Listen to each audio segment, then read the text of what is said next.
आदरणीय गुरु प्रेमियों, गुरु प्यारों, भक्तों, जैसा कि आपको विदित है कि अपने 3 एपिसोड्स में जपजी साहिब के अर्थ मैंने 5-5 पौड़ियों के यूट्यूब पर लोड किए हैं। उम्मीद करता हूँ कि आपको अच्छे लगे होंगे। आज फिर एक बार अगली 5 पौड़ियों के अर्थ लेकर हाजिर हुआ हूँ। उम्मीद करता हूँ कि ये भी आपको पसंद आएगा। अगर भूल चूक या कोई गलती हो जाए तो कृपा करके माफ़ कर देना। तो आइए शुरू करते हैं जपजी साहिब की पौड़ी नंबर 16 से 20 तक का पाठ और उसके अर्थ। पौड़ी नंबर 16 जपजी साहिब। पंच परवाण पंच परधान, पंच पावह दरगमान, पंचे सोह दर राजान, पंचा का गुरु एक ध्यान। जे को कह करे विचार, करते के करणे नाही सुमार। तौल धर्म दया का पूत, संतोख थाप रखिया जिन सूत। जे को बूझे होवे सचियार, तब ले ऊपर के ताभार। धरती होर परे होर होर, तिस्ते पार तले कौन जोर। जीय जा तिरंगा के नाव, सबना लिखिया बुढ़ी कलाम। एहो लेखा लिख जाने कोए, लेखा लिखिया केता होय। केता ताण सुवाल्यो रूप, केती दात जाने कौन कूत। कीता पसाओ एको कवाओ, तिस्ते होए लख दरियाओ। कुदरत कवन कहा विचार, वार्या न जावा एक बार। जो तुद पावै साई पलीकार, तू सदा सलामत निरंकार। पंच परवाण पंच प्रधान, पंचे पावहे दरगहमान। ऐसे गुरसिख सचियार बनने की गरज से पहले गुरसिख भक्त व्यक्ति को रजा के अंदर रहना चाहिए। उस परमपिता परमात्मा के पवित्र नाम निरंजन स्वरूप का यश गायन करना चाहिए और सुनना चाहिए, और ये मानना चाहिए कि इस अमली जिंदगी में प्रेम भक्ति और वाहिगुरु परमात्मा से प्यार उपजता है, और ऐसा श्रेष्ठ भाग्यवान पुरुष उस सुख सागर का महल प्राप्त करता है। ऐसा यतन और उपाय करने वाले पुरुष को पंच और मुखिया या उत्तम पुरुष कहा गया है। उसको उत्तम पुरुष की श्रेणी में गिना जाता है। इसके संबंध में ये लाइन है, पंच परवाण पंच परधान। ऐसा भक्ति वाला मुखिया, उत्तम पुरुष, महात्मा पुरुष जो दरगाह में कबूल होता है, ऊंची पदवी पाता है और परमात्मा की दरगाह में उसका मान और इज्जत की बढ़ाई होती है। उन पर परमात्मा की मेहर होती है और उनको परवानगी मिलती है। जो चुन लिया जाता है वो परवान हो जाता है। पंचे सोह हिदर राजान, पंचा का गुरु एक ध्यान। वे मुखिया परमात्मा के दरबार में ही शोभा पाते हैं या उन राजा महाराजाओं के दरबार में शोभा पाते हैं जो प्रभु के ध्यान में मगन रहते हैं, हर काम करते समय परमात्मा को याद करते हैं, हाजिर नाजिर समझते हैं और सही रास्ते पर चलते हैं। जे को कहे करे विचार, करते के करणे नाही सुमार। भले ही कोई प्राणी परमात्मा की बढ़ाई यश का गुणगान करे या उसके कारनामे बयान करे, तो वह इस निचोड़ पर पहुंचेगा कि परमात्मा की प्रशंसा का कोई अंत ठौर ठिकाना नहीं है, उसकी कोई गिनती नहीं है। तौल धर्म दया का पूत, संतोख थाप रखिया जिन सूत। वो बैल जिसके बारे में यह मत है कि सारी सृष्टि का बोझ उस बैल के सींगों पर है, वो परमात्मा द्वारा रचे धर्म, असूलों, नियमों और कानूनों पर उसकी दया और रहम का नतीजा है, जिसके आश्रय हर व्यक्ति पैदा हुआ है। जीव और हर वस्तु अपने निश्चित दायरे और हद के अंदर संतोष और शांति पाती है। जे को बूझे होवे सचियार, तवले ऊपर के तापार। जिस प्राणी को इस विचार से सूझबूझ आ जाए उसको सचियार कहते हैं, ज्ञानवान कहते हैं। सत्य को परखने वाला है तो सोच पूछती है कि वो कैसा बैल हो सकता है जो इतना बोझा उठा सकता है। धरती होर परे होर तिस्ते पहाड़ तले कौन जोर। इस धरती से भी परे अनगिनत धरतियां हैं और वो कौन से बैल और कौन सी शक्ति और कौन सी ताकत के सहारे पर हैं, यहाँ यह प्रश्न है। जी जा तिरंगा के नाव, सबना लिखिया बुढ़ी कलाम।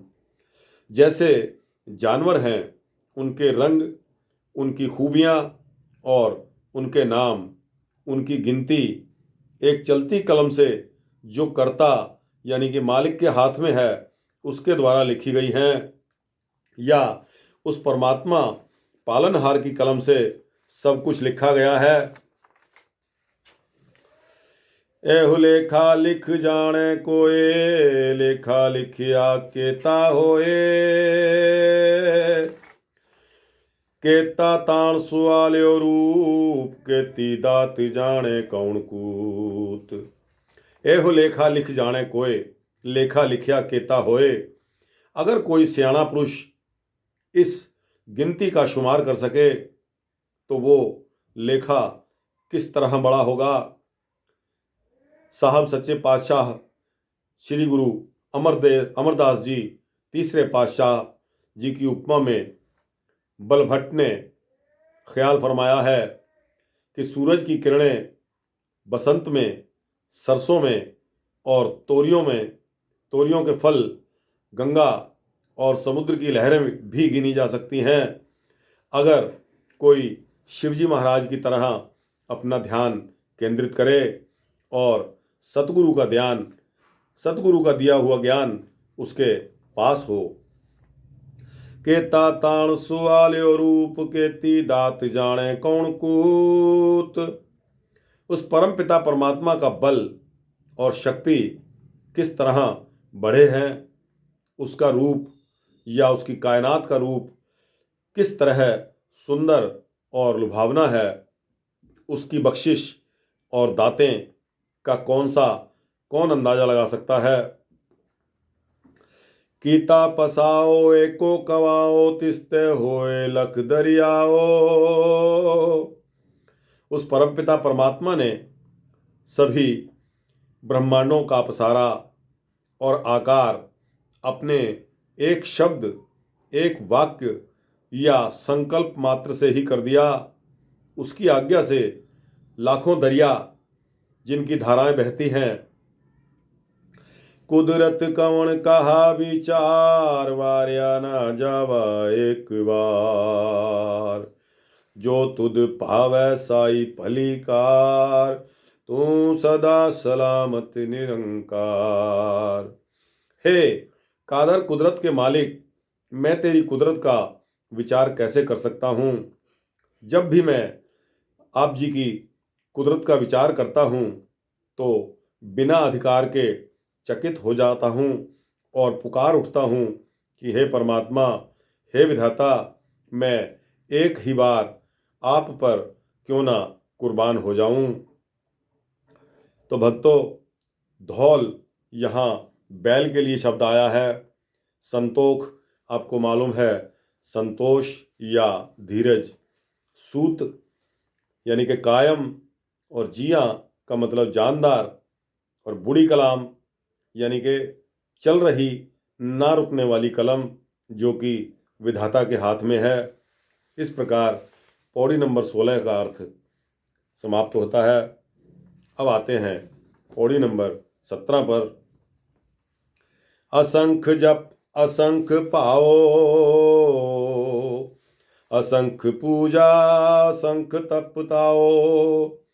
असंख ग्रंथ मुख वेद पाठ, असंख जोग मन रहे उदास। असंख भगत गुण ज्ञान विचार, असंख सती असंख दातार। असंख सूर मोह पखसार, असंख मोन लिवलाई तार। कुदरत कवण कहा विचार, वार्या न जावा एक बार। जो तुद पावै साई भलीकार, तू सदा सलामत निरंकार। असंख जप असंख पाओ, असंख पूजा असंख तपताओ। असंख्य जिनकी कोई संख्या नहीं होती, अनगिनत प्राणी परमात्मा का जाप कर रहे हैं और अनगिनत ही अपने भाव और श्रद्धा के अनुसार उस परमपिता परमात्मा की पूजा कर रहे हैं। और अनगिनत भक्त धूनी जमाकर तपस्या कर रहे हैं। असंख्य ग्रंथ मुख वेद पाठ, असंख्य जोग मन रहे उदास। अनगिनत प्राणी धार्मिक ग्रंथों द्वारा परमात्मा की स्तुति और पाठ कर रहे हैं और अनगिनत योग के द्वारा उस परमात्मा के साथ मन को जोड़ रहे हैं। अपने मन को दुनिया से हटाकर उदास भी हो रहे हैं। असंख भगत गुण ज्ञान विचार, असंख सती असंख दातार। अनगिनत भक्त परमात्मा के गुणों का गायन करके ज्ञान प्राप्त कर रहे हैं और उनका विचार कर रहे हैं। असंख्य भक्त सच कमा रहे हैं, या सखी दाता और दान करने वाले हैं। असंख्य सूर मोह पखसार, असंख्य मोन लिवलाई तार। अनगिनत ऐसे सूरमे योद्धे हैं जो सम्मुख होकर युद्ध करते हैं। लोहे और फौलाद अनगिनत शस्त्रों के वार अपने मुंह पर सहते हैं। अनगिनत ऐसे मौन धारण करने वाले जो अपनी वृत्ति को परमात्मा के चरणों में जोड़ते हैं और लवलीन रहते हैं। कुदरत कवण कहा विचार, वार्या न जावा एक बार। जो तुद पावै साई भलीकार, तू सदा सलामत निरंकार।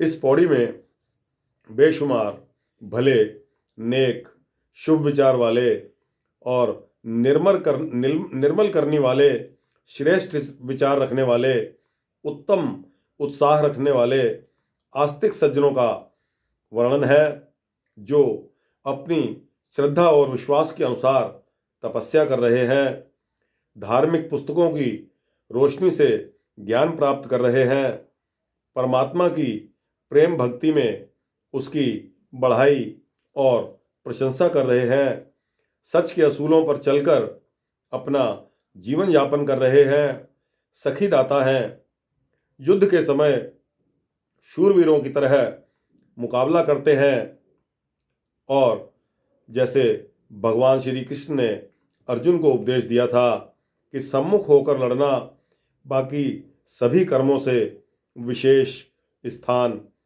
दर्जा रखता है। तो दोस्तों, अब आते हैं पौड़ी नंबर 18 पर। असंख मूर्ख अंध घोर, असंख चोर हराम खोर, असंख अमर कर जाय जोर, असंख गलवट हत्या कमाई, असंख पापी पाप कर जाए, असंख कूड़ेयार कूड़े फिराहे, असंख मलेच्छ मल पाख खाहे, असंख निंदक सिर करहि भार। नानक नीच कहे विचार, वार्या न जावा एक बार, जो तुध पावै साई पलीकार, तू सदा सलामत निरंकार। असंख मलेच्छ मल पख खाए, असंख मूर्ख अंध खोर, असंख मूर्ख अंध घोर, असंख चोर हराम खोर। अनगिनत प्राणी मूर्ख हैं, घोर पहले दर्जे के अज्ञानी, अनगिनत चोर हैं जो हराम की कमाई खाते हैं, अनगिनत ऐसे हैं जो कि अपना हुक्म चलाते हैं और उसमें जोर और जुल्म कमाते हैं। असंख अमर कर जाहि जोर, असंख गलवड हत्या कमाई। असंख्य इस तरह के कातिल हैं जो जीव हत्या करते हैं, अनगिनत पापी हैं जो पाप कमा रहे हैं और अपनी जिंदगी का नाश कर रहे हैं। असंख पापी पाप कर जाए, असंख कूड़ेयार कूड़े फिराहे। अनगिनत ऐसे झूठे हैं जो झूठ में पड़कर जीवन व्यतीत करते हैं और इसी में जन्म मरण के आवागमन में पड़े रहते हैं, जन्म मरण के आवागमन में चक्कर काटते हैं। अनगिनत बुरे आचरण वाले जो मुंह से बुरा बोलते हैं, गंदा खाते हैं या बुरी कमाई वाले होते हैं। असंख मलेच्छ मल पख खाहे, असंख निंदक सिर करे पार। अनगिनत पराई निंदा करते हैं और ऐसी निंदा से अपने सिर पाप का बोझ लेते हैं। गुरु नानक साहिब कहते हैं कि ऐसे नीच पुरुषों का विचार करते हुए मैं भी अपने आप को नीच मानता हूँ और बड़ी गरीबी से विनय प्रार्थना करता हूँ कि मेरे विचार में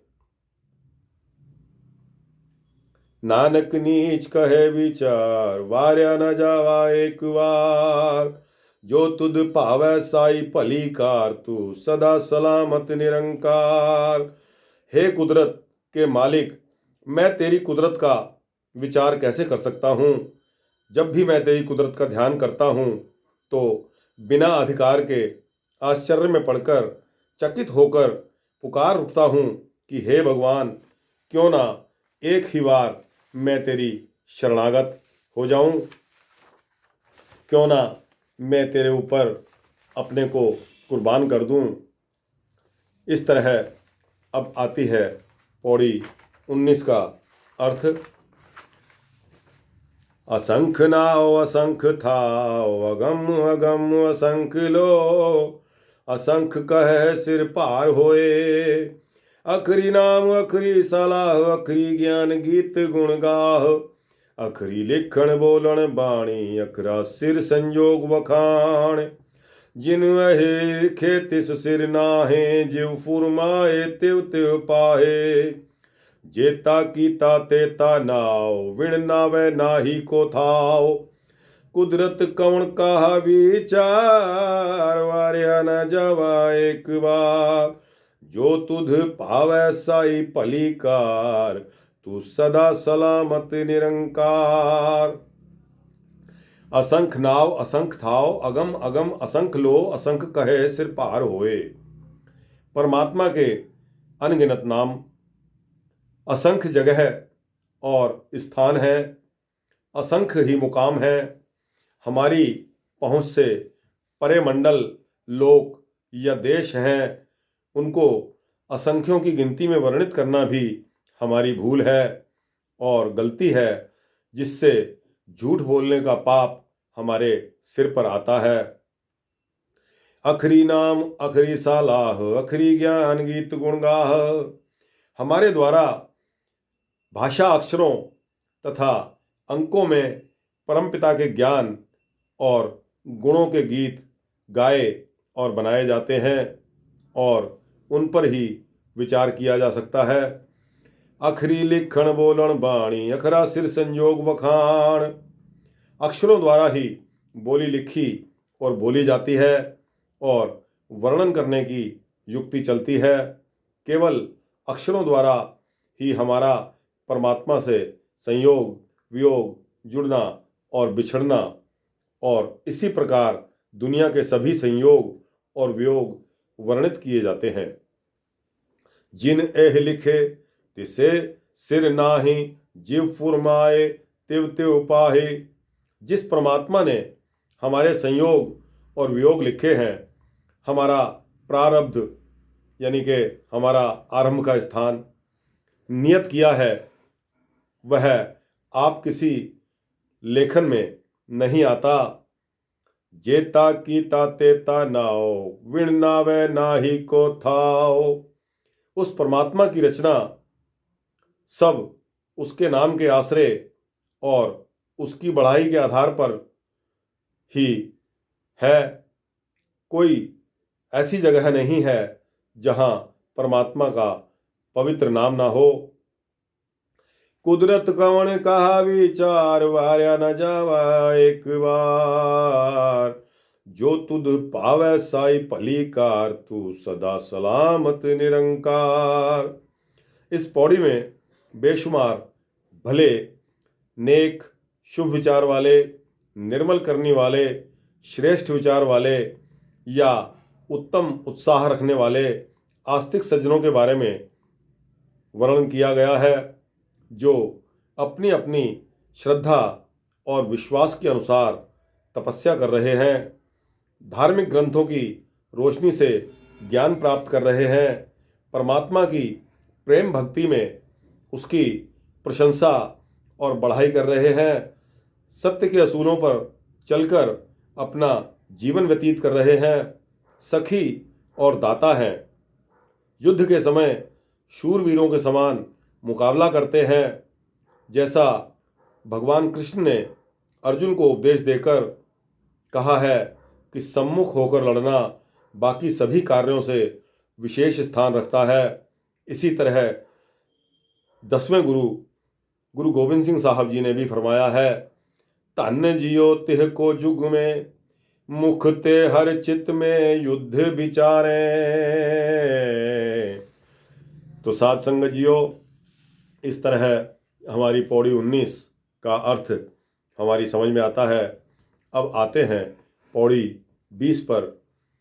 परिये हथ पैर तन देह, पानी धोते उतरस खेह।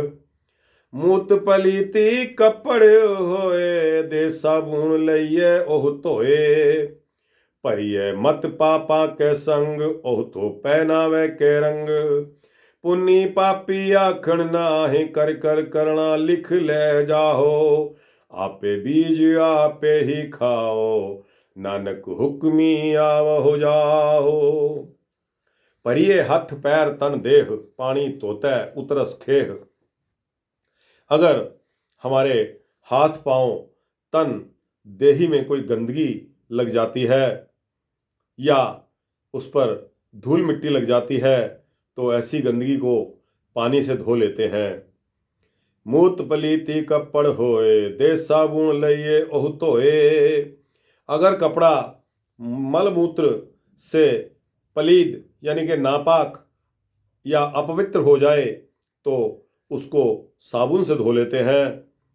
परिये हथ पै परिये मत पापा कै संग, ओह तो पै नावे कै रंग। इसी तरह जिस प्राणी की बुद्धि अकल बुरे कामों से ग्रस्त हो जाती है, अपवित्र हो जाती है, उसको परमात्मा के पावन नाम से सिमरन प्रेम करने से वो धुल जाती है और निर्मल हो जाती है। पुण्य पापी आखण नाही, कर कर करना लिख ले जाहो। ये कहने की बात है कि वो कर्म अच्छा है या अमुक कर्म बुरा है। हर प्राणी अपने द्वारा किए गए कार्यों का असर अपने चाल चलन का हिस्सा बनाकर या जीवात्मा का संस्कार बनाकर अपनी रूह को अगले होने वाले जन्म का विरसा बनाकर बतौर पूर्व कर्म के साथ लेकर जाता है। यही उसकी पूंजी कहलाती है।